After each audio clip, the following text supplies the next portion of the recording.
దర్శన్, శరణ్య ఇద్దరు first night రూమ్లో ఒక్కటవ్వబోతూ ఉంటారు. దర్శన్ శరణ్య భుజంపై చెయ్యి వేసి మెల్లిగా బెడ్పై పడుకోబెట్టబోతూ ఉంటాడు. అప్పుడే బయటి నుండి నాన్న దర్శన్ అన్న గట్టి అరుపు వినబడుతుంది. అనంద దర్శన్ అంటూ గట్టిగా అరుస్తుంది. దాంతో శరణ్య, దర్శన్ బెడ్పై వాలిపోయిన వాళ్ళల్లా షాక్ అయి పరిగెత్తుకుంటూ కింద హాల్లోకి వచ్చేస్తారు. ఏమైందమ్మా అని దర్శన్ అడుగుతుండగా, ఇంట్లో ఎక్కడ దామిని కనిపించట్లేదు నాన్న అని చెప్పగానే, ఏంటి దామిని కనిపించట్లేదా అని అడిగేస్తాడు దర్శన్. శరణ్య కూడా షాక్ అవుతుంది. అవును నాన్న, దామిని కనిపించట్లేదు అని అనగానే తన ఫ్రెండ్కి కాల్ చేసి దామిని నెంబర్ చెప్పి ఎక్కడుందో లొకేషన్ కనిపెట్టమని చెప్తాడు.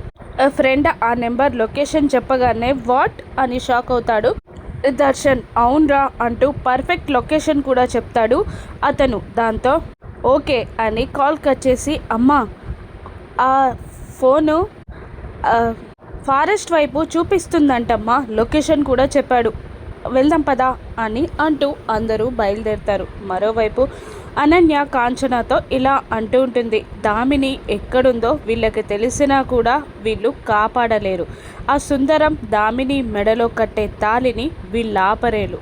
సుందరం నుండి దామినిని ఎవరు కాపాడలేరు అని ప్రౌడ్గా అనుకుంటూ ఉంటుంది అనన్య. మరోవైపు ఇద్దరు రౌడీలు దామినిని సుందరం ముందుకి తీసుకొచ్చి నిలబెట్టగానే సుందరం తన ఫేస్కున్న మాస్క్ని తీసేసి తాలిని చూపిస్తూ, నేను కట్టే ఈ ఒక్క తాలి నా లైఫ్ని, మా అక్క అనన్య లైఫ్ని సెట్ చేసేస్తుంది అంటూ బలవంతంగా దామిని మెడలో తాలి కట్టబోతూ ఉంటాడు. 3 ముళ్ళు వేయబోతూ ఉంటాడు. అప్పుడే ఒక వ్యక్తి వచ్చి సుందరాన్ని కాలితో తన్నేసేసరికి దూరంగా వెళ్ళి పడతాడు. ఏంట్రా, ఎవర్రా నువ్వు, హీరో అనుకుంటున్నావా అని సుందరం అతన్ని తిట్టగానే, అనుకోవడం కాదురా, నేను బై బర్త్ హీరోని అని చెప్తాడు అతను. అతనెవరు?